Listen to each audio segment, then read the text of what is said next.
من يهد الله فلا مضل له ومن يضلل فلا هادي له وأشهد أن لا إله إلا الله وأشهد أن محمدا عبده ورسوله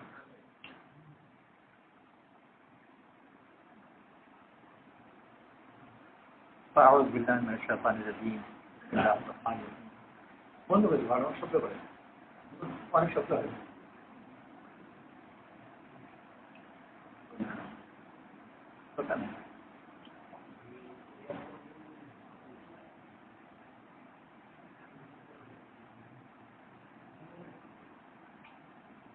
أعوذ بالله من الشيطان الرجيم بسم الله الرحمن الرحيم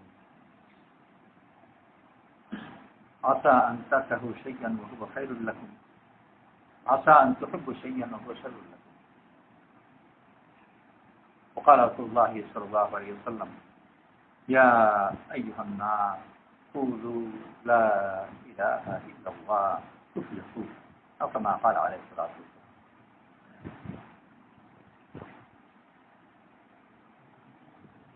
প্রত্যেকের জীবনের সাথে জড়িত যা কিছু হয় তার মধ্যে দুই ধরনের ঘটনা, কিছু যা আমরা করি আর কিছু যা ঘটে।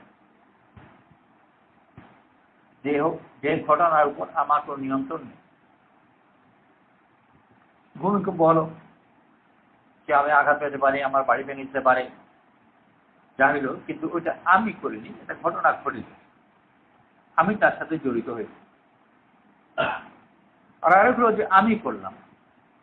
যা কিছু হয় মানুষ দুই ভাগে ভাগ করতে পারে, হয় আমি করেছি জাহিরি ভাবে, আসলে তো আল্লাহ নাজলে আমি করতে পারতাম না, কিন্তু এটা অন্তত জাহিরি ভাবে এটার দায়িত্ব আমার উপর আসে, আমি করেছি, ভালো কা মন্দ।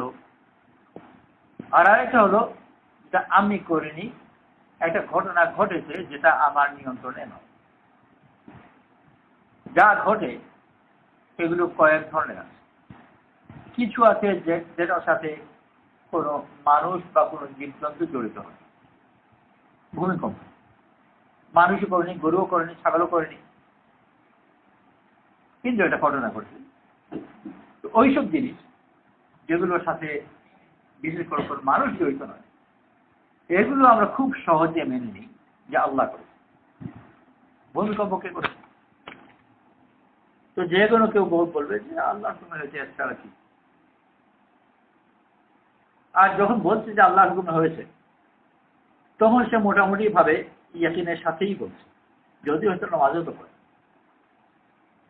কিন্তু এখানে তার ইয়াকিন নষ্ট করবার বেশি সুযোগ নেই, কারণ কোনো বিকল্প চিন্তা করতে পারছে না। অন্য কেউ যে মধ্যে হাত দিয়েছে যে আওয়ামী করেছে, তো পারলে হয়তো কিছু বলতো, কিন্তু এমন ধরনের জিনিস যে বিকল্প কাউকে শরীক করে কোনোভাবে টিকাতেও পারে, সেজন্য সেগুলো মেনে নেই যে আল্লাহই করেছে। এমনকি যে মুসলমান নয়, হিন্দু, ও যে খুব ধার্মিক, কিন্তু তারা পূজা টুজা কিছুই করে না, তো সেও বলবে যে ভগবান করেছে। কারণ একই সমস্যা, কারণ অন্য বিকল্প কিছু ভাবতে পারছে না। তো না ভাবতে পারার কারণে শেষ পর্যন্ত আল্লাহর উপরই ছেড়ে দিই। যেগুলো ওই বললাম, যেখানে কোনো মানুষ বা কোনো জীবের কোনো হস্ত দেখাই যায় না, মানুষও করেনি, গরুও করেনি, কেউ করেনি, তুফান, ভূমিকম্প, বন্যা ইত্যাদি, এগুলো সব আল্লাহ করে। আরেক ধরনের জিনিস হলো যেখানে জড়জগতেরও নয়, কিন্তু মানুষও নয়, মাঝখানে যেতে যেতে গরু এটা এসে গুঁতো করে দিল, তো এইটাও মেনে নেবে যে আল্লাহ করেছে। তবে ওখানে একটু ওই ঢাকাল পেটাটা বদমাশ আছে। আর রাস্তা কি গরু নেওয়া রাস্তা না, মানুষের রাস্তাগুলো গরু এনেছে তো। তো কিছু কিছু মানুষের হাত আছে, কিন্তু তারপরেও গরুর উপর খুব বেশি রাগ করে না, কারণ গরু এটা পরিকল্পিতভাবে ইচ্ছা করে করে। এই কথা বলে না যে গরুটাই বদমাশ, এই কথা বলে। কেন কথা বললো? মেরেছে যে আমাকে বলেই মেরেছে, আমার সাথে ব্যক্তিগত কোনো শত্রুতা আছে, ওরকম কোনো ব্যাপার নয়, কোনো শত্রুতাও নয়, কিছুই নেই। আর ওই গরুটা আমাকে চেনেই না, তাও আমাকে মেনে নেয়। এটাও মোটামুটি ভাবে মেনে নেয় যে আল্লাহই করেছে, যদিও গরু করেছে, কিন্তু গরুর যেহেতু নিজের ইচ্ছা, গরু ছাগলের অত বেশি নিয়ন্ত্রণ নেই। মানুষ যেরকম ইচ্ছা করে, প্ল্যান করে, পরিকল্পনা করে, গরু অত সব করে না। তো সেই জন্য গরুর ব্যাপারটাও ছেড়ে দেয় যে আল্লাহই করে, যদিও কখনো কখনো একটু সন্দেহ হয় যে গরুর ইচ্ছা একটু থাকতে পারে মধ্যে, না হলে অন্তত রাখালের ব্যাপারে একটু আছে। তৃতীয় ক্যাটাগরি হলো যেগুলো হচ্ছে কোনো মানুষ তৈরি। এবার গরু নয়, একজন মানুষ আমাকে টাকা দিয়ে টেনে ফেলে দিল, তো ওখানে কেউ যদি খুব রেগে টেগে গেলাম, হাত পা ভাঙলো, ভাই কি আর করবেন, সবর করেন, সব পেরে ছিল, হয়ে গেছে, আরে ছাড়েন সব, ও তো মেরেছে।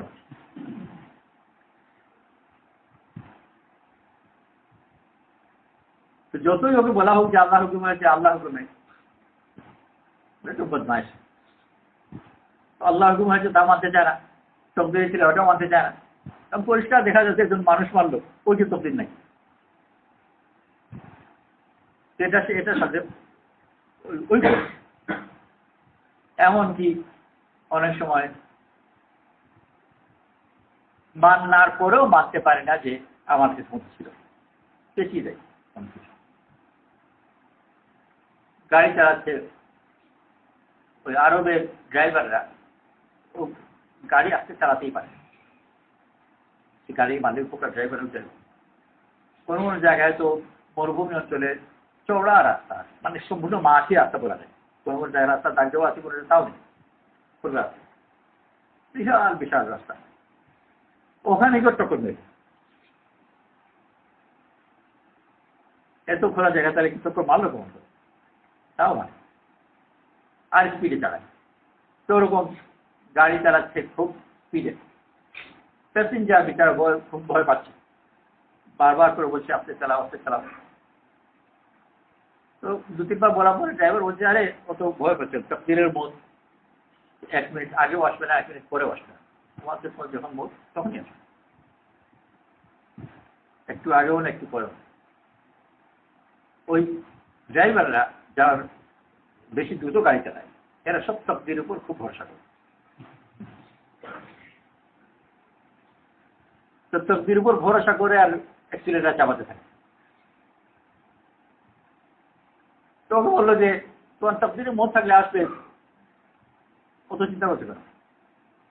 তো সে বললো যে আমার তকদিরের মত যদি আসে তো আমার মধ্যে কোনো আপত্তি নেই, তো তোমার তকদিরে পেটে পড়ে আমি মরতে চাই।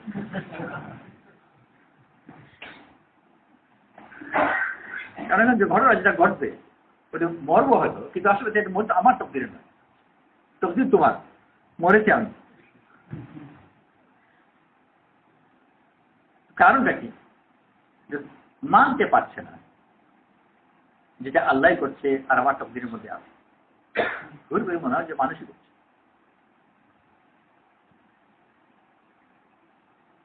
আল্লাহ তাআলা আমাদেরকে যে দিন দিয়েছে আর আল্লাহ সবকিছু করে, এই কথা বড় বিস্তারিত ভাবে বিভিন্ন ভাবে বোঝানো হয়েছে।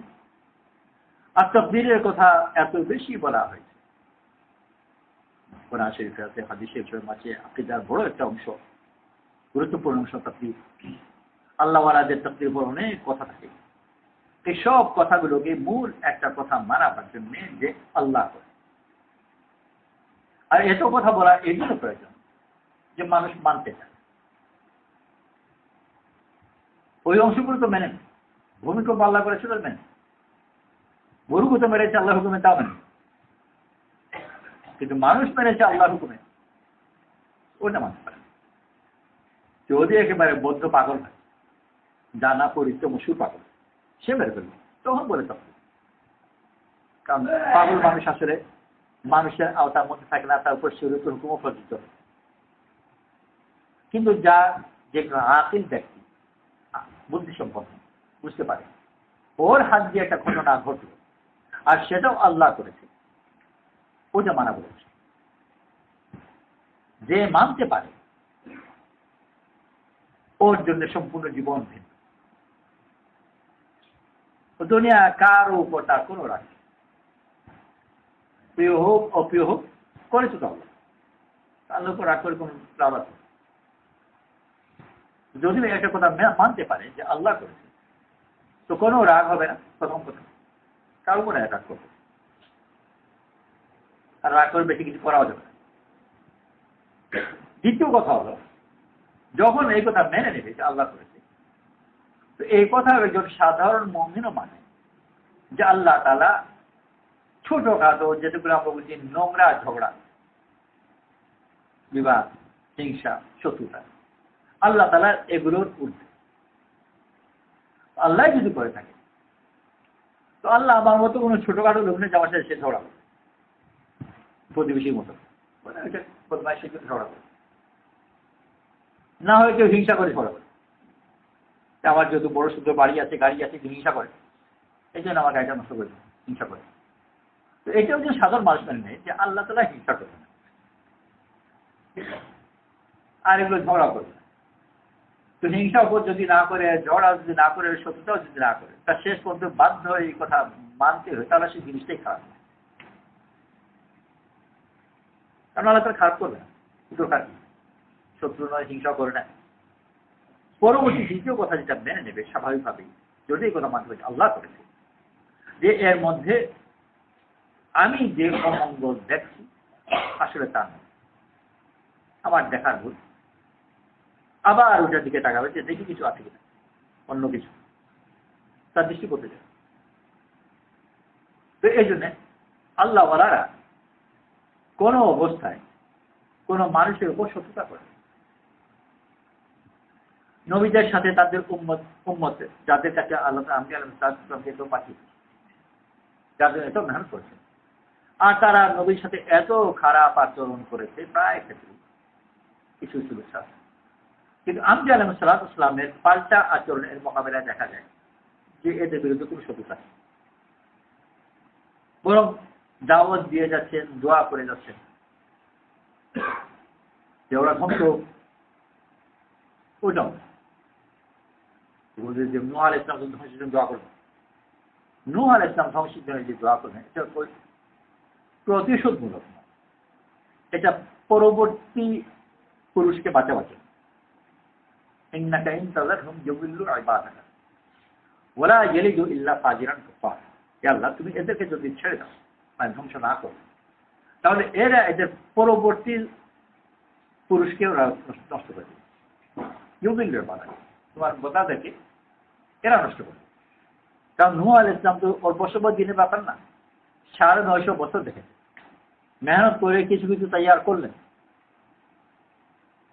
নতুন যারা একটু যুবক কিশোর এটা তৈয়ার করলেন, একটু যখন বড় হয় যে ওদের মুরব্বীরা এদেরকে নষ্ট করে।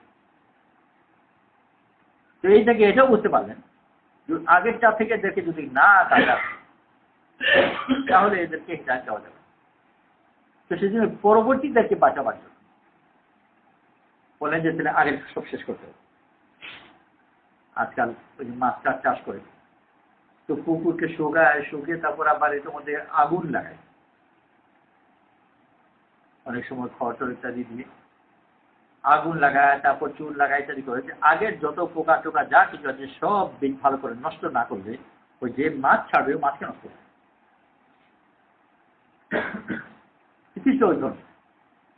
অনেক সময় পচে যেতে গেলে গ্যাংগ্রিন বলে পচে ফেলতে যায় হাত, তো কেটে ফেলতে,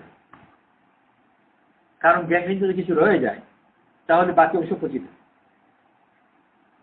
তো নূহ আলাইহিস সালামের দোয়া ওই জাতীয় ছোটটা উনি পরিষ্কার ব্যাখ্যা করে বলেছেন যে কেন বললেন ধ্বংস করতে হবে।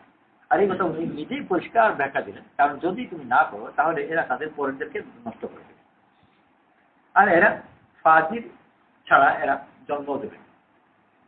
ওরা ইয়ালিদু ইল্লা ফাজিরান কাফার। তো সেজন্য আম্বিয়া আলাইহিস সালাতু ওয়াস সালাম তাদের সাথে এত খারাপ আচরণ করা সত্ত্বেও তারা তাদের উপর রাগ করে। আর এই রাগ না করার প্রধান কারণ যে আসল এই কথা দেখতেন না যে এরা বরং দেখতেন যে এটা উপলক্ষ, এরা মূল আল্লাহ তাআলা তাদেরকে যে পড়াচ্ছেন এটা হারাতে করে। আর আল্লাহ তাআলা তো আমার শত্রু নয়, আল্লাহ তাআলা আমার জন্য পড়াচ্ছেন, এটা আমার মঙ্গলের ভিতরে। আমি বুঝতে পারি বা না পারি। সাধারণ রোগী যেরকম ডাক্তার বলে এটা ভালো, তো ও না বুঝলেও মেনে নেই যে ডাক্তার বলে ভালো, তাহলে ভালো। আর নিজের জ্ঞান, ডাক্তারের জ্ঞানকে নিজের জ্ঞানের উপর অগ্রাধিকার দেয়। অনেক সময় বলে খারাপ, তা মনে হচ্ছে খারাপ, তাকে বলে তখন সে মেনে নেই ভালো। তার হাত প্যারালাইজ অবশ্যই আছে, প্যারালাইজ, চিকিৎসা করছে। এক পর্যায়ে সে তার হাতে প্রচন্ড ব্যথা অনুভব করে, একেবারে চূড়ান্ত জ্বালা যন্ত্রণা। তো সে মনে হচ্ছে অবস্থা আরো খারাপ, অবস্থা ছিলই, কিছু করতে পারছিলাম না, কিন্তু অন্তত জ্বালা যন্ত্রণা তো ছিল না। আর এখন চিকিৎসা করার পরে নতুন মুসিবত আরম্ভ হলে যে জ্বালা যন্ত্রণা, চিৎকার ঘুমাতে পারছে না, তো অবস্থাটা খারাপ হলো। ডাক্তার যখন দেখলো, ডাক্তার দেখে মহা খুশি, আলহামদুলিল্লাহ খুব উন্নতি হচ্ছে, জ্বালা যন্ত্রণা কিছু ছিল না, এত কষ্ট, একবার আমার জাম বের হয়ে যাচ্ছে, এত কষ্ট, ব্যথা, উন্নতি কেন? তো কখনো ডাক্তার বোঝাতে পারবে, সে বুঝবে, কখনো আবার ডাক্তার বুঝাবে না, বুঝাতে পারবে না, সে বুঝবে না। এই কাজে হয়তো বোঝাবে যে দেখো তোমার হাতে একেবারে মরা হাত ছিল, কোনো সেন্সই ছিল না, নার্ভগুলো কোনো কাজই করছিল না, এর জন্য এটা ভিতরে যে পচা পচা যায় কিছু হোক, নার্ভ সংবাদ দিলে পরে না তুই ব্যথা অনুভব করবে, নার্ভই ছিল মরা, তো কোনো ব্যথা সে জন্য অনুভব করছিল। এখন যখন এর মধ্যে কিছু প্রাণ ফিরে আসছে, নার্ভগুলো এখন কিছুটা সক্রিয় হয়েছে, অবস্থা খারাপ আগেও ছিল, এখনো আছে, কিন্তু নার্ভ সক্রিয় হওয়ার কারণে ব্যথা তুমি অনুভব করতে পারছো। আর তা না হলে নার্ভ নিষ্ক্রিয় থাকলে ব্যথা অনুভব করতে না। ও হ্যাঁ তাই তো, আলহামদুলিল্লাহ আলহামদুলিল্লাহ, কত ব্যথা এখনো আছে, কিন্তু এখন ডাক্তারে বোঝানোর পরে এখন বলছে হ্যাঁ তাই তো আলহামদুলিল্লাহ। কারণ ডাক্তার সাহেব বুঝেও অনেক পারে, হ্যাঁ অনেক পারে, খুব খুশি। সবগুলো যে ডাক্তার বুঝাবে তাও না, আর বোঝালে সবগুলো যে বুঝবে তাও না। আল্লাহ তাআলা কোনটা বোঝান কোনটা বোঝান না, কিন্তু যদি কেউ এই কথা বিশ্বাস রাখে আল্লাহ তাআলা করছে, তো বুঝুক বা না বুঝুক মানবে যে এটা ভালো।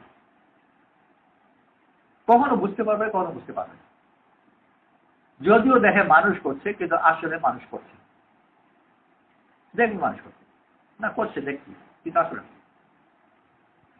আসলে এর আড়ালে অন্য কিছু আছে। যা কিছু আমি করছি ওইটা ভালো হওয়ার ব্যাপারে সন্দেহ, কারণ আমার নিয়ত খারাপ থাকতে পারে, আমার আমল বোঝে ত্রুটি থাকতে পারে, আমি ইচ্ছা করে যেটা করলাম চাইলাম ওটার মধ্যে অমঙ্গল থাকার প্রচুর সম্ভাবনা। কিন্তু যেটা আমি করি আমার ইচ্ছার সম্পূর্ণ বাইরে, আমার ইচ্ছার বাইরে যেটা সব আল্লাহ করা, আর আল্লাহটা ভালো ছাড়া কোনো উপায় নেই, নিশ্চয় ভালো, আমি বুঝতে পারি না। এই জন্য আল্লাহওয়ালারা তাদের সব অবস্থাকে ভালো মেনেছে, কখনো বুঝতে পারতেন, কখনো বুঝতে পারতেন না, পারি বা না পারি আল্লাহ করছে এবং ভালো। আহমদ ইবনে হাম্বল রাহমাতুল্লাহ আলাইহি সফরে ছিলেন, কোন এক জায়গায় গিয়ে পৌঁছেছেন, তো ভাবলেন যে মসজিদে রাত প্রয়োজন, মসজিদে গেলেন রাত থাকবার জন্য ওখানে। তো মসজিদে খাদিম বড় উগ্র মিজাজের, ওনাকে মসজিদে থাকতে দিলেন না। তো কি আর করবেন, মসজিদে বেরো গেলেন। তো মসজিদে বেরো বাইরে যেখানে বারান্দা আছে বা সিঁড়ি, ওরকম একটা জায়গায়, শীতের দেশ, ঠান্ডা পড়ে শীতের মৌসুমে, বুড়ো মানুষ একটু কোনো মসজিদের বাইরে হলো, ছাদের নিচে তো আসেন, কুয়াশার মধ্যে, তো ওখানে সিঁড়ির মধ্যে গিয়ে হয়তো শুয়েছেন ঠান্ডার মধ্যে। ভোরবেলা খাদিম যখন এসেছেন, এসে ওখানে দেখে আবার রেগে উঠেছে, তুমি আবার এখানে, এবার খুব রেগে মানে উঠতেও দেন, একেবারে পায়ে ধরে তার টেনে হেঁচে নিয়ে রাস্তার ওই পারে ফেলে। বুড়ো দুর্বল মানুষ, এরকম খারাপ রুক্ষ ব্যবহার। রাস্তার ওপারে এক রুটিওয়ালা আবিদা খাব্বাস করে, যারা রুটি বানায় তন্দুরালা, ওরা তো তন্দুরের কাজ যারা করে ওরা ভোরবেলায় এসে তার কাজ আরম্ভ, কারণ ভোরবেলায় তার রুটি বিক্রি করতে হবে, এর আগে বানাতে হবে। তো ভোরে এসে তন্দুরওয়ালা তার তন্দুর গরম করছে, কাজে আরম্ভ করেছে। এমন সময় এই দৃশ্য, খাদিম ওই একজন বুড়ো মানুষকে একেবারে খুব দুঃখভাবে টেনে হেঁটে পা দিয়ে রাস্তার উপর ফেলেছে। ওই খুব রুটিওয়ালা তন্দুরওয়ালা বিচারা খুব আখলা করা জিন্দা লোক ছিল, দেখে এবার দৌড়ে গেল আর গিয়ে খুব আদর যত্ন করে ওনাকে এনে তার নিজের ঘরে থাম দিল। ওখানে তো তার ঘরে তো তন্দুরের কাছে, শীতের সময় তো তন্দুরের সময় ভালোই লাগে। ওখানে হয়তো রাত খুব কষ্ট করেছিলাম গরমের জায়গাতে, একটু খুব আদর যত্ন করে তার সাদা সিধা বিছানা যা ছিল তা দিল, আর ঘরটা গরম হয়ে আছে তন্দুরের কারণে। আর সে তার কাজে লেগে, ও যখন কাজ করছে সে আরেক দৃশ্য, রুটি হাত দিয়ে বানাচ্ছে আর জিব্বা তার দিকে রেখে সুবহানাল্লাহ আলহামদুলিল্লাহ সুবহানাল্লাহ আলহামদুলিল্লাহ আলহামদুলিল্লাহ, মানে থামছেই না, জিকির করে যাচ্ছে আর রুটির কাজ করে। বিছানা পেয়ে যা মজা পেয়েছিলেন আরো বেশি বলতে মজা পেলেন ওর জিকির। তাকে জিজ্ঞেস করলেন যে তুমি এরকম কাজ করো আর জিকির করো কবে থেকে? তখন থেকে আমার জ্ঞান হয়েছে, ছোট থাকতে থেকে। আরো বাপের এই যে তুমি এতদিন থেকে জিকির করছো, এর কোনো ফায়দা কিছু লক্ষ্য করেছো কিনা? যা বলা যায় দেখা যায় দুনিয়াতে, হ্যাঁ এটা কি? যে আমার দোয়া কবুল হয়, আমি যে দোয়া করি ওটা হয়ে যায়। আবার মজবুত খাবার যদি জিজ্ঞেস করলেন যে সব দোয়া কবুল হয়? হ্যাঁ সব। একটা দোয়া এখনো হয়নি, অনেকদিন থেকে করছি। সে কি? যে অনেকদিন থেকে দোয়া করছি আল্লাহ আমাকে আহমদ ইবনে হাম্বলের সাথে সাক্ষাৎ করিয়ে দাও। ওইটা এখনো হয়নি, এছাড়া আমি যা চেয়েছি আল্লাহ দিয়েছি। এখন আরো খাদিমের মুখের উপরে রাগ থাকবে, খাদিম বিচার কি করবে? ওই তো দোয়া করে সে গন্ডুলটা লাগিয়েছে, ওর উপরও রাগ হবে না, কারণ ও আমাকে মহব্বত করে বলে দেখা করতে চাই। তো কার উপর রাগ করবে? খাদিম বিচার জানেও না কিছু কি হয়েছে, আর যে দোয়া করছে ও কোনো সত্যতা করে করছে, কারণ মহব্বতে করছে। মাঝখানে আমি হয়তো মুসিবতে পড়েছি, একটাতে ধাক্কা খেলাম।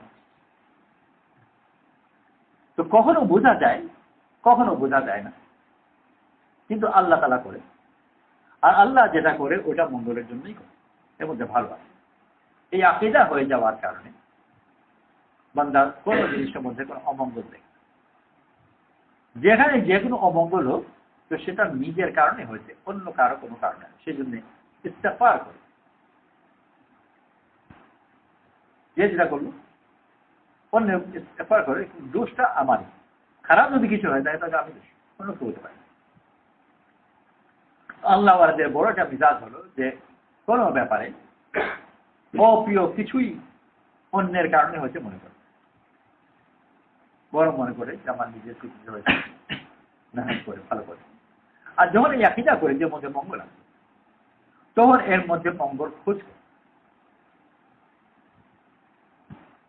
ওই যে কথা আছে, যদি কারো বিশ্বাস হয়ে যায় যে এই ছাইয়ের ভিতরে সোনার আংটি পড়ে আছে,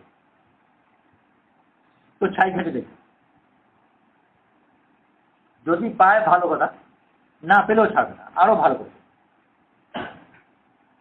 আর অনেক সময় সোনা আংটি হতে পারো না, কিন্তু ঘাটাঘাটি করতে গেলে কয়লার টুকরা পেলো, ঠিক আছে এটাও রাখি, আমার রান্নার কাজে লাগে। তো কিছু না কিছু পেয়েই দুনিয়ার মানুষ দুনিয়ার যা কিছু জগতের দিকে আবিষ্কার করে, আবিষ্কার করবার আগে কোন জিনিস সম্বন্ধেই সে জানত না। যেমন মনে করে পেট্রোল, পেট্রোল কি, এর মধ্যে কি উপকার, কিছুই জানত না।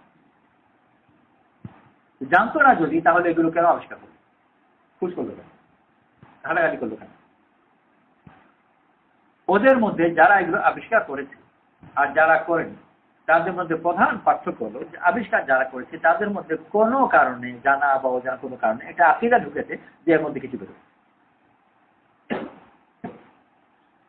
ওই কারণে সে এর মধ্যে খারাপ করে। আর একজন তার জীবন শেষ করে দিচ্ছে, ওর জীবন তো সে কিছু তো প্রকাশ পায়।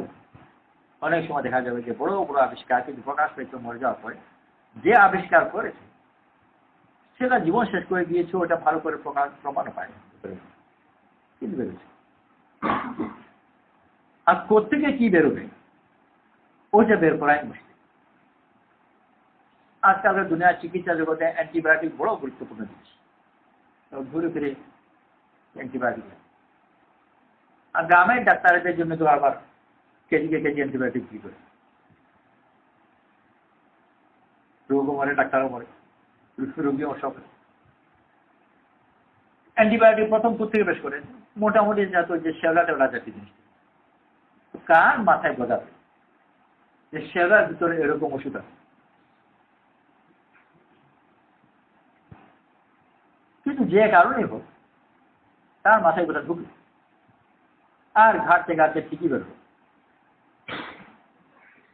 অনেক সময় হবে। জিনিসের আবিষ্কার তাদের দ্বারা,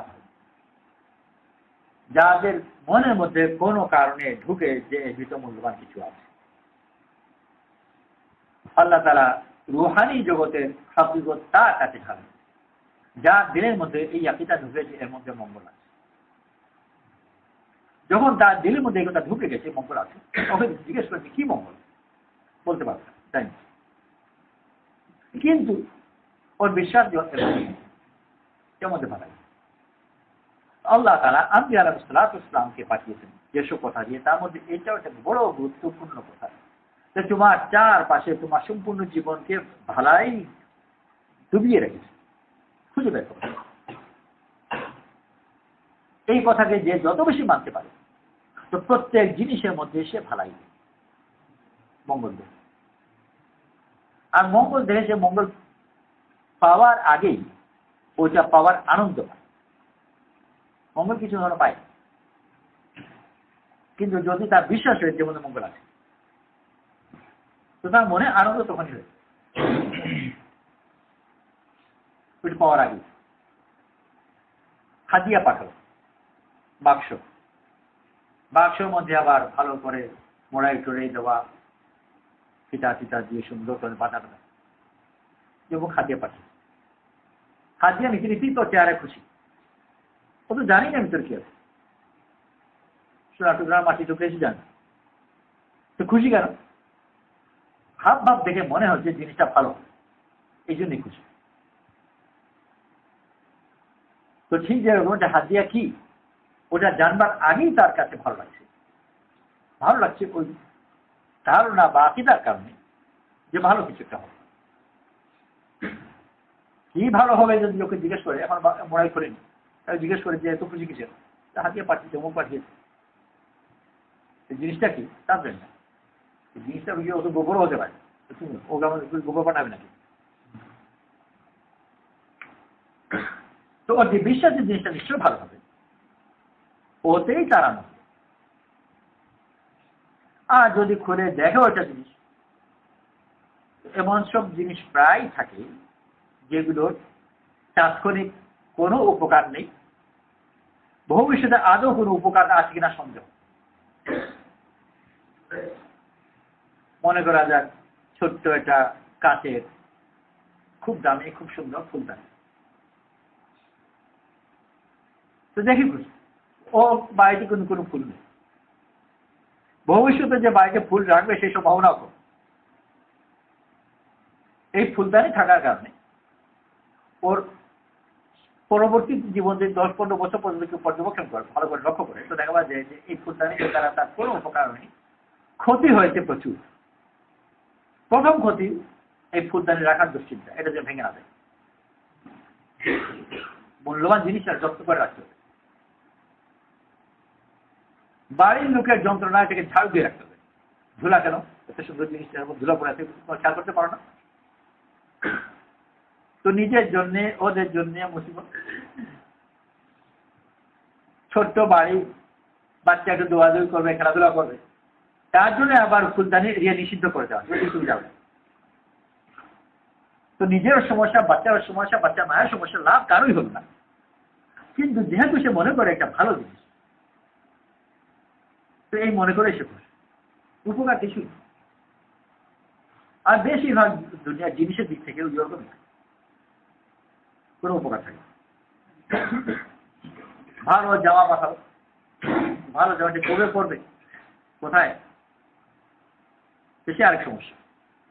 তো তবলিগের ইজতেমায় চিন্তা করে দেখলো যে হচ্ছে ভালো সুন্দর জামা, তবলিগের ইজতেমাগুলো তো ভালো জামার জন্য জায়গা না, বরং লোকে আমাকে আবার 2 নম্বরই ভাবে, আসল তবলিগি যারা ওরা তো ময়লা জামা পরে। বিয়ে কার কবে বিয়ে হবে এখন অপেক্ষা করো, কারো বিয়েতে পড়বে। আর যদি বা কোনো বিয়ে থাকেও যার একটা জামা আছে, কোনো সমস্যা না, ওই ভালো জামা পরেই যায়। একাধিক জামা থাকলে আগে থেকে তাকে ভাবতে হচ্ছে এটা পড়বো না ওইটা পড়বো। আর এটা কখনো কখনো শেষ মুহূর্ত পর্যন্ত শেষ হয় না, এটা বের করে নেয়, বের করে আবার থেকে আবার উঠে বের, লাভ কিছু হলো না, কারণ দুশ্চিন্তা বাড়লো প্রচুর। কিন্তু তারপরেও সে খুব সন্তুষ্ট, কারণ তার কাছে মূল্যবান সম্পদ আছে। আল্লাহ তাআলা হালাতের মধ্যে সম্পদ দিয়েছেন, যে সম্পদগুলোর মধ্যে কোনো জ্বালা যন্ত্রণা নেই, দুনিয়াবী সম্পদের মধ্যে যেরকম আছে। আর কেউ যদি মেনে নেয় যে এটা আসলে সম্পদ, বাস ওতেই ওর খুশি লাগে। এরপরে জিজ্ঞেস করা হয় যে এর ভিতর কি আছে, বুঝি বা না বুঝি কিচ্ছু আসে জানা, কিন্তু আল্লাহ তাআলা দিয়েছে বড় ভালো, এতেই সন্তুষ্ট। আর এটাকে নিয়ামত মনে করবে। আর নিয়ামত যখন মনে করবে, তো সেই নিয়ামত, এটা নিয়ামত সে বানিয়েও দেবে। একজন আল্লাহওয়ালা আর একজন আল্লাহওয়ালার কাছে হাতিয়া পাঠিয়ে, আল্লাহওয়ালা মানুষ হাতিয়া দেওয়ার জন্য মোহাম্মদ ইচ্ছা তো আছে খুব, জিনিস তো ঘরে কিছু নেই, আশেপাশে দেওয়ার মতো কিছু পেলেন না, মাটির কিছু ডেলা পাঠাল, এই ভেবে যে হজরত চিন্তার কাজে লাগে। তো যে বহন করেছেন নিয়মের আগে হাতিয়া দিল, ও হাতিয়া পাঠিয়েছেন মাটির টুকরোগুলো, উনি ওই চিন্তার ব্যবহারের কথা ভেবেই দিয়েছেন, যে ছাড়া কি আর দেবো, আমার কাছে কিছু নেই। যিনি পাঠালেন উনি আবার এনাকে খুব মহব্বত করেন, খুব সম্মান করেন, খুব কত করেন, মানে বিরাট সম্পদ মনে করলেন, খাস আমি খুব যত্ন করে রাখি, আর এইগুলো আমি মনে করে আমার কবর উপর দিব। আর ওনার দৃঢ় আকিদা যে অমুকের পাঠানো মাটি যখন আমার কবর উপর দেখবে যে ফেরেশতারা এমনি ফেরত যাবে, এরপরে কোন প্রশ্ন করতে সাহসী হবে। ওনার কাছে এটা কি বিরাট সম্পদ হয়ে যাবে যে আমার নাজাত তো এই পাঠ্যক্রম। এটা কারণ কি, মাটি তো মাটি, ওনার ধারণা এটাকে মূল্যবান মাটি। বান্দা যখন ধারণা করে যে আল্লাহর তরফে যা কিছু তা মঙ্গল, ওই ধারণার কারণে ওটা ঠিকই মঙ্গল হয়ে যাবে। আর সে তার ভিতর একটা অর্থ আবিষ্কার, এই যে মাটিটুকুর মধ্যে এই অর্থ আবিষ্কার করবে। উনি যদি আরেক আল্লাহওয়ালা না হতেন তাহলে এই কথা মাথায় চিন্তার মধ্যেই আসতো, রাত কত কিরকম পাগল না বেওকুফ মানুষ। আর কত আরেক ধাপ আগে হলো যদি ফাজিল কোথাটা, আমার সাথে ফাজলামি করছে না, মাটি পাঠিয়েছে, তারও রাগ হতো। একজন যেখানে সে রাগ করতো বা তাকে ফাজিল মনে করতো, বেয়াদব মনে করতো, কত কিছু মনে করতে পারতো, এর মোকাবেলায় সে মনে করতো যে কি বিরাট সম্পদ পাঠিয়েছে। সে চিন্তা করছে যে একটি বড় সম্পদ হতেই পারে না, দুনিয়ার যে সম্পদই দিন না কেন 2 দিন পর শেষ হয়ে যাবে, এটা আমার নাজাতের কারণ। তো তার ধারণা থেকে সবচেয়ে বড় সম্পদ বানিয়ে। তো বান্দার উপর যেসব হালাত আছে, যা কিছু সে মানুষের হাত দিয়ে হোক বা অন্যভাবে হোক, সবগুলো আল্লাহ পক্ষ। অন্যভাবে যেগুলো হয় ওগুলো তো মানতে আমাদের সমস্যা নেই, কিন্তু সমস্যা হচ্ছে মানুষের হাত দিয়ে যেগুলো হয় ওখানে শতাংশ থাকে, ওখানে শতাংশ বোঝাবার চেষ্টা করে যেগুলো আল্লাহ করেনি অন্য কেউ করে। আর যত বেশি ইমানের মজবুতি হবে তত বেশি সেই কথা মানবে না এটা আল্লাহই করেছে, অন্যের হাত দিয়ে করেছে কিন্তু করেছে আমি, যে করেছে ও জানেও না কি করেছে, ওরা জানে, মনে হয় জানে কিন্তু আসলে জানে। দুনিয়ার মানুষ তো অনেক কাজগুলো করে ওরকম, ঘুমের মধ্যে মানুষ এরকম কেউ কেউ আছে, আমি আমার এক মামার সম্বন্ধে সব গল্প শুনেছি, আমি তো দেখি ঘুমের মধ্যে নাকি উঠতেন আর উঠে হাঁটাহাঁটি করে এদিক ওদিক চলে যেতেন। ওনাদের বাড়ি ছিল, বাড়ির সামনে বিল, তখন নৌকাও ঘাটে বাঁধা, গিয়ে চাঁদনিরা আছে, নৌকা ঘুরিয়ে উঠে দিয়ে বেড়ানো টেড়ানো শিশুর উপর সব ঘুমে উঠত। তো অত বিস্তারিত করে যায় না, কিন্তু কিছু কিছু মানুষ ঘুমের মধ্যে দেখতে একটু অল্প স্বল্প হাঁটতে চাচ্ছে, এগুলো তো হয়। আর কেউ কেউ নাকি আরো আরো অনেক বেশি করে, কেউ খুব সচরাচর দেখা যায় না। ও কিন্তু কিছুই জানা কি হচ্ছে, ও তো ঘুমের মধ্যে। পরের দিন সকালে জিজ্ঞেস করে সে বলবো না আমি তো কিছু করি, আমি ঘুমাচ্ছিল আর ঠিক ঘুমতে করেছি। তো ঘুমন্ত মানুষ যেরকম করে ঠিকই, ওর হাত দিয়ে হচ্ছে, কিন্তু ও নিজেই করছে না, ও জানেও না। যারা জাগ্রত ওর এর হাত দিয়েও আল্লাহ তাআলা করে, সে নিজেও জানে না যে কেন। আল্লাহ তাআলা তাকে করাচ্ছে। তো আল্লাহ তাআলা আমাদের উপর অনেক কিছু ঘটান, যেগুলো আল্লাহ তাআলা আমাদের জন্য নিয়ামত হিসেবে দেন। আল্লাহ তাআলা কার উপর জুলুম করেন, মুমিনের উপরও না, কাফিরের উপরও না। বান্দা কখনো বুঝে, কখনো বুঝে। যে বুঝে যেটা আল্লাহর পক্ষ থেকে, প্রথম ফায়দা হলো যে বুঝার পরেই সে এর মধ্যে দিলের মধ্যে ইতমিনান অনুভব করে, আনন্দ অনুভব করে।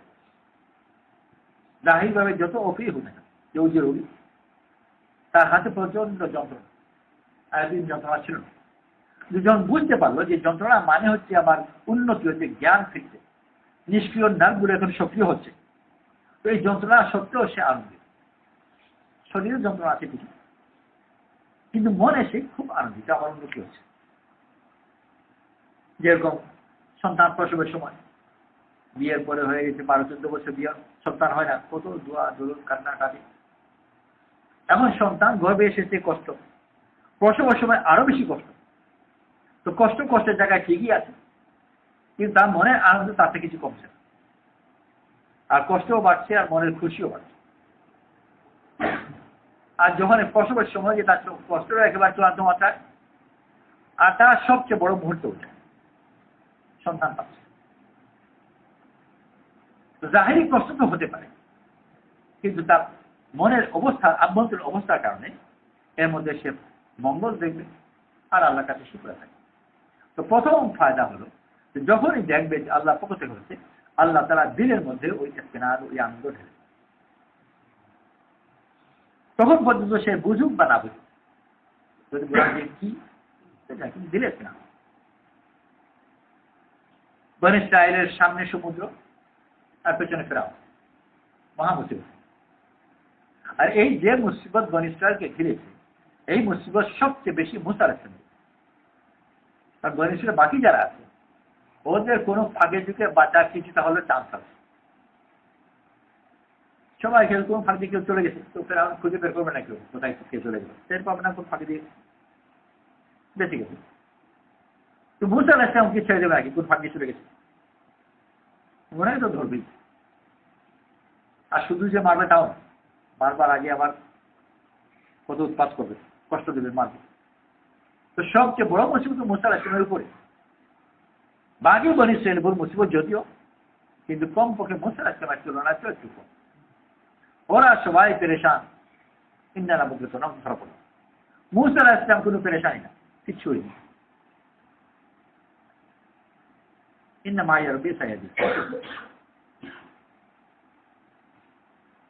মুসা আলাইহিস সালাম যে বললেন কিছু হবে না, ওনাকে যদি ব্যাখ্যা কেউ চায় যে আপনি বলেন কিছু হবে না, যে আপনার বুঝিয়ে বলুন, বুঝাতে পারবেন, কারণ ওটা উনি জানেন কি হবে বা না হবে, ওটা জানেন। এইটা জানেন যে যেটাই হোক বা না হোক ভালোই হবে, মন্দ হবে, বিস্তারিত কিছু জানেন। যদি মনে হয় কেউ জিজ্ঞেস করছে আপনি চলছেন আল্লাহ পথ দেখা, কোথায় পথ দেখা বুঝাম, তো ওটা বোঝাতে পারছেন, আমি জানি। তো না জেনে দিলে একটা আছে, জানার দরকার নেই কি হবে ওটা জানেন না, কিন্তু আল্লাহর পক্ষ থেকে যে আল্লাহ যে আমাকে দেখছে, ওইটার কারণে দিলের মধ্যে একটা না আছে কিছু, কারণ আল্লাহ তাআলা এই নিশ্চয়তা ওনাকে দিয়েছে, ইন্নানি মাআকুম আসমাউ ওয়া আরা।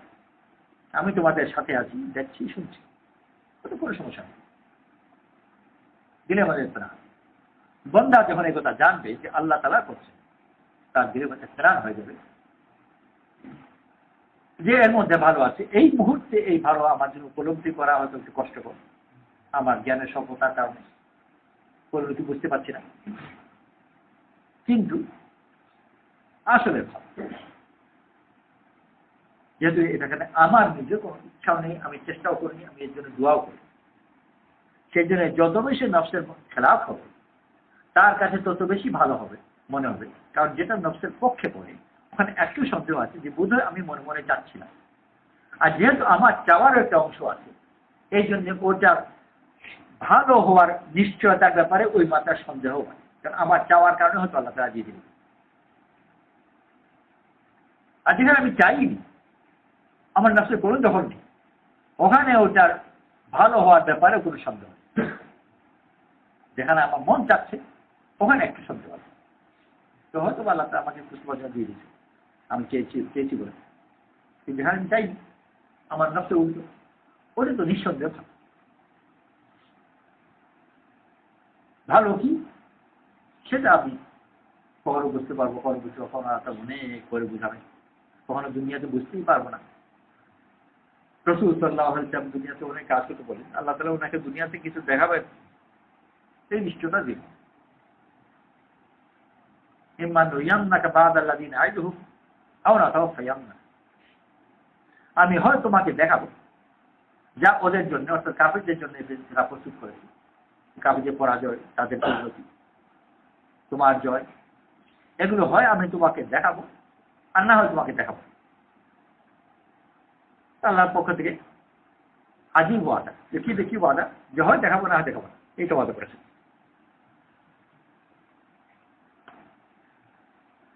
তোমার জয় ওদের পরাজয় আল্লাহ তাআলা ওয়াদা করেছেন যে আমি ওয়াদা করলাম দুটোর মধ্যে একটা হবে।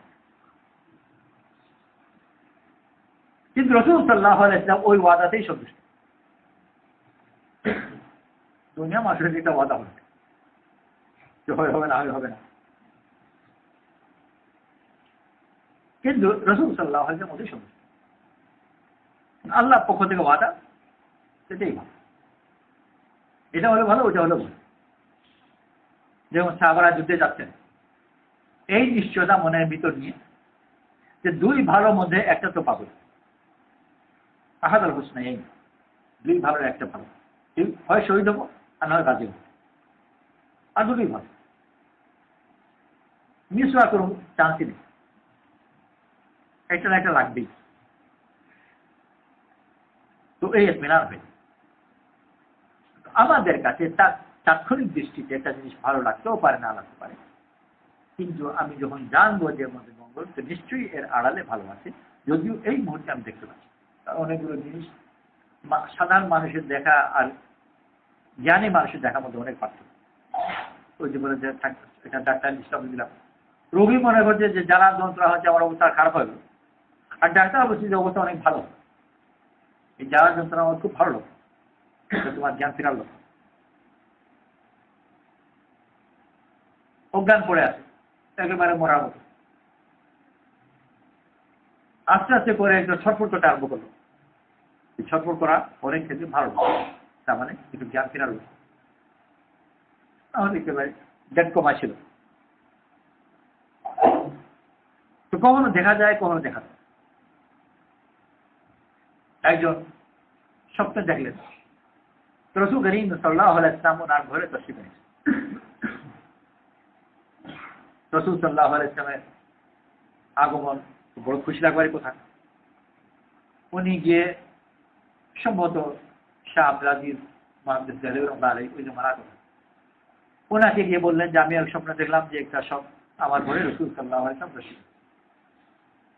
উনি বললেন যে জলদি যাও আর তোমার ঘর খালি করো। ওনার কথা শুনে দৌড়ে গেলেন আর গিয়ে ঘর খালি করলেন, আর তারপরে ঘর ধসে পড়ে গেল। তো যেহেতু ঘরটা খালি করে ফেলেছিলেন, ক্ষতি কম, আর নইলে মানুষটা থাকলে মরত, আর জিনিস থাকলে তার ভাঙত, তো কিছুটা ক্ষতি কম হয়। তো তবে তো উনি ঠিকই করলেন আর লাগলো, কিন্তু বিচারার বুদ্ধি তো কুলাচ্ছে, যে দেখলাম রাসূল সাল্লাল্লাহু আলাইহি ওয়াসাল্লাম তো শিখেছেন, রহমত বরকত কত কিছু আশা করলাম, আর উনি বলেন তোমার ঘরই ভেঙে যাবে, আর হলেও তাই। কি উল্টো ব্যাপার। তারপর ওনাকে হয়ে নিজেই মানুষকে জিজ্ঞেস করলেন যে আপনি এই আজীব তাবিজ কেমন করে করলেন?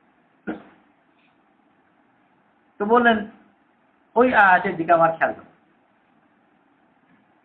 ইন্নাল মুলুক ইযা দাখালু ক্বরিয়াতান আফসাদুহা।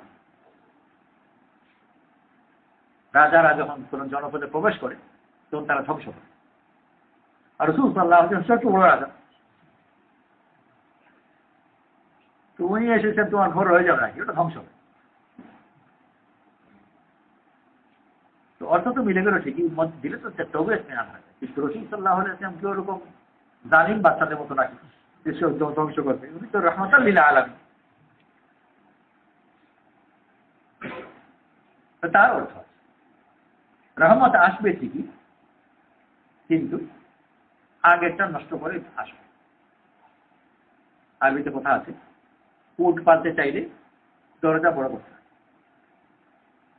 এক গরিব মানুষ ছোট্ট ঝুপড়ি পালে ছাগল, তো যে ঝুপড়িতে আছে, যে দরজা আছে, ওই দরজা দিয়ে ছাগলের ঢোকাও যায়, বেরো হয়, কোনো সমস্যা নেই। এখন পেয়ে গেল একটা উট, উট পেয়ে গেছে, উট হাত ছাড়বে না, বিরাট সম্পদ পেয়েছে, জীবন কিন্তু কল্পনাও করেনি। উঠে নাকে দড়ি ধরে ধরে এনে গড়ে ঢুকেছে, ওটিকে গড়ে ঢুকাবে, মাথা তো ঢুকে গেল, কিন্তু কিছুক্ষণ পরে যে উঠ সম্পূর্ণ ঢুকাও দিল ধাক্কা, তো দরজা গেল, ঘর গেল, সবই গেল। তো উঠকে ঢুকাতে হলে ওই ঘর ভাঙতে হবে। রাসূল সাল্লাল্লাহু আলাইহি ওয়াসাল্লাম দিয়ে আসেন, তো ওর যে মাপে যে ঘর ছিল ওগুলো ঠিক, আল্লাহ তাআলা উত্তম দেবে, ওগুলো সব ভেঙে। তো বুঝে নেওয়ার পরে তো সে মেনে নেবে, কিন্তু না বুঝলে সবগুলো মানা করে।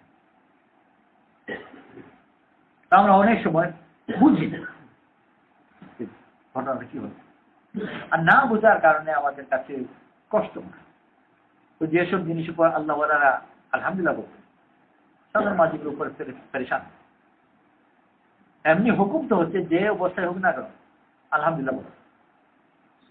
ব্যথা পাচ্ছে চারিদিকে, কেমন আছে না আলহামদুলিল্লাহ। আমরা ঠেকা পড়ে বলি তো আলহামদুলিল্লাহ,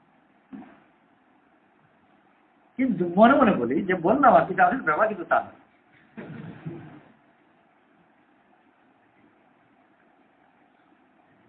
পেট ব্যথা, বুক ব্যথা, কেমন আছে, কেমন আছে, আলহামদুলিল্লাহ।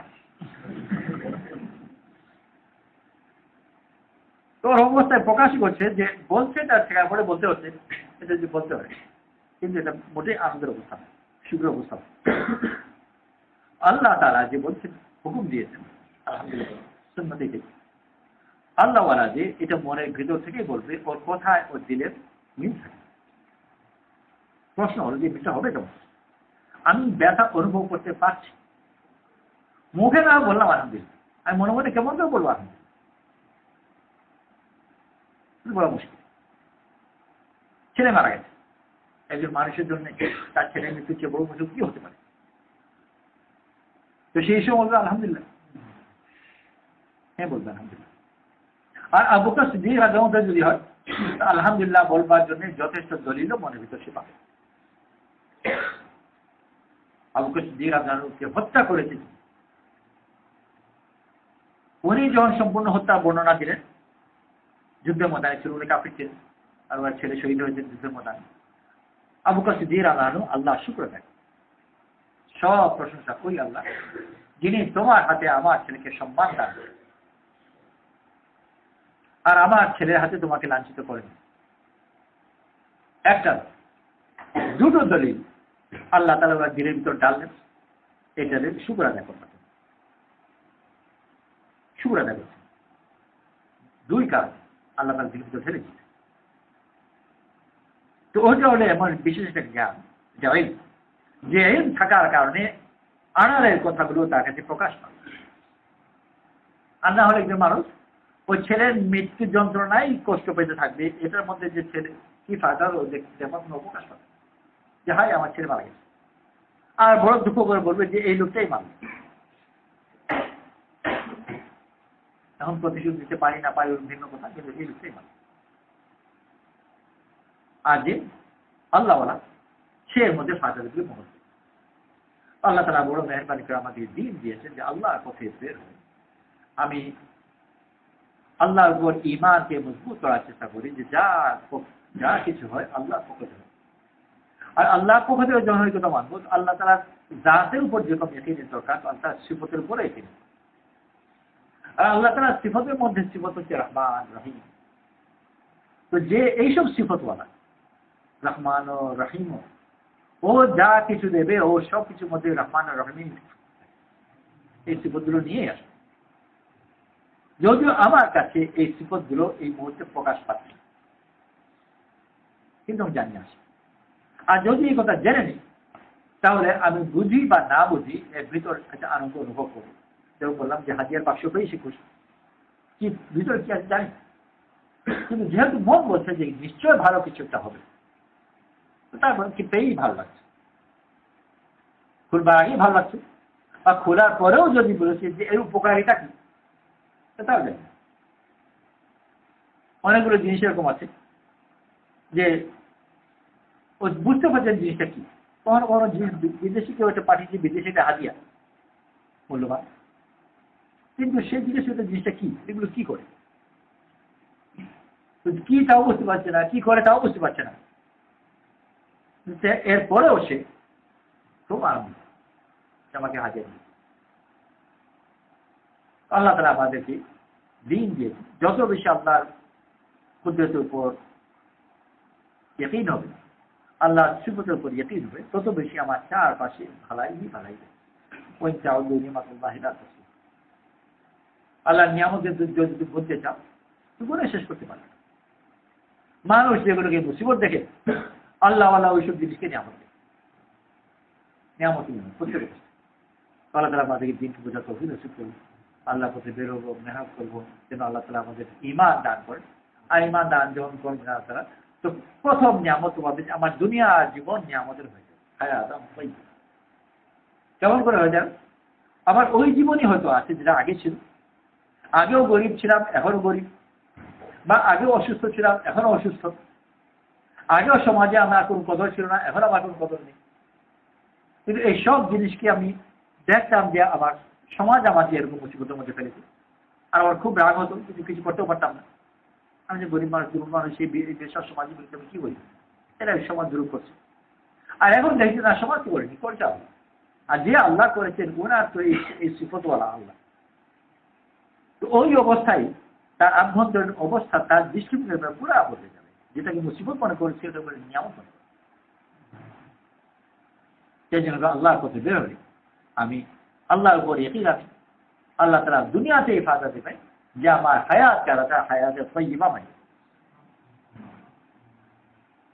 সাথে, আর আখিরাতে আল্লাহ তাআলা এই নিয়ামতগুলো আরো বাড়িয়ে দেবেন ইনশাআল্লাহ। সেই যে সবাই নিয়ত ইনশাআল্লাহ যে যত তাড়াতাড়ি সম্ভব 3-4 মাসের জন্য বের হয়ে যাবে। ওটা হয়তো কিছু দেরি হতে পারে, সামনে হয়তো আর কম সময়ের মধ্যে চিল্লার জন্য যাবো,